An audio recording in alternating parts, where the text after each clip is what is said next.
When we think about fighting climate change, we usually picture some brand new futuristic technology, right? But what if one of the most powerful tools we have isn't new at all? What if it's an ancient solution that we simply forgot? Today, we're going to rediscover a plant that was once at the very center of civilization, and it might just be the key to our future. Okay, let's start with a number. 23 billion tons. According to the UN, that's our annual emissions gap. It's the massive difference between all the carbon we pump into the atmosphere and what our planet can naturally absorb. It is a huge climate debt that we are piling up year after year, and honestly, we've got to find a way to pay it down. So, how are we trying to tackle this? Well, on one hand, you've got these super high-tech solutions like direct air capture, basically giant machines meant to suck carbon right out of the sky. The problem is, when you factor in the emissions from actually building and powering them, their net gain can be pretty minimal. Then, on the other hand, you have nature's go-to solution, planting trees. Which is great, we love trees, but it's slow, really slow, and measuring its actual impact is surprisingly hard. We need something that works better and faster. And this brings us to a really critical question. We've been looking for this futuristic silver bullet, but what if the answer isn't something we have to invent? What if it's been right here with us the entire time, just kind of waiting for us to remember it? So let's talk about industrial hemp. Now, right off the bat, it is absolutely crucial to understand. This is not its psychoactive cousin. They're totally different plants. And that confusion isn't an accident. It was intentionally created decades ago by competing industries who wanted to sideline a really powerful natural competitor. The history of this plant is just incredible. I mean, we're talking about one of humanity's first cultivated crops used for its super strong fibers over 10,000 years ago.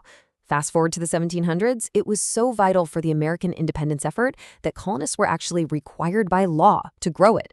But then, in 1937, it was banned, and it basically vanished for 80 years before finally being re-legalized in 2018. This isn't just some plant. It's like a fallen hero making a major comeback. So why all the excitement? Well, because hemp is the ultimate multitasker. Let's dive into 3 of its biggest superpowers and see how they can directly replace some of the most polluting materials on Earth. First up, construction. If you mix hemp fiber with lime and water, you get this amazing material called hemcrete. Now think about cement for a second. It's responsible for a staggering 8% of all global CO2 emissions. Hemcrete is the total opposite. It's carbon negative. It doesn't just avoid emissions, it actively pulls CO2 out of the atmosphere over its entire life. It literally turns our buildings into carbon-sucking sponges. Next, let's talk about fashion. Hemp fibers can be woven into textiles, and when you put it up against cotton, which is one of the world's dirtiest crops, it's not even a competition. Hemp uses about 1/10 of the water that cotton needs, requires 0 pesticides, and its deep roots actually make the soil healthier. It's a win-win-win. And superpower number 3. This one is a direct answer to our plastic pollution crisis.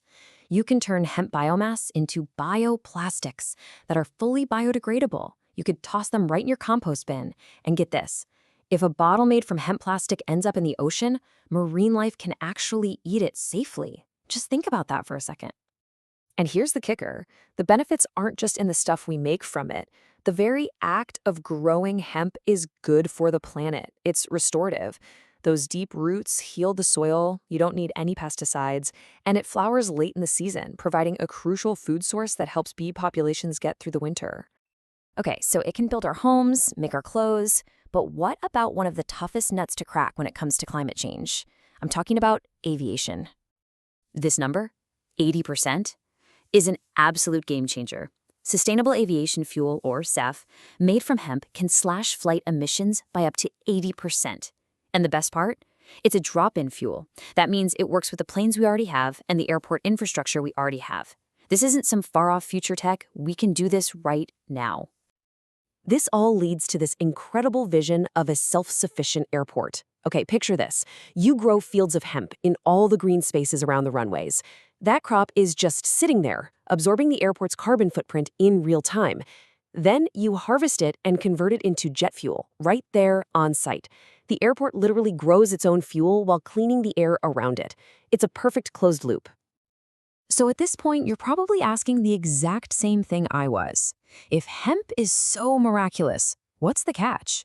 Why on earth was it completely forgotten for nearly 100 years? Well, the answer isn't a flaw in the plant. It's a flaw in our history.